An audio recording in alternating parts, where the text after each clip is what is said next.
Why some Muslims eat with the right hand but drink with the left hand? They know the sunnah is using the right hand when eating and drinking, but they're using the left hand. Can you please explain, Dr. Bilal? Well, that's true. This is one of the innovations of our time, where people want to drink, so, because they're eating with their right hand, they don't want to put their greasy hand on the cup, so they say, pick it up with the left hand, put your right hand underneath and drink, something like this, or touch it with your finger, whatever, Of course, this is haram.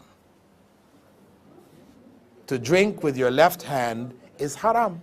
Prophet Muhammad ﷺ had said, do not drink with your left hand. Satan drinks with his left. So you're putting your hand underneath, doesn't mean you're drinking with your right hand. When you move your right hand away, what happens? Glass is still there, right? If you are drinking really with the, if you remove your left hand, what happens?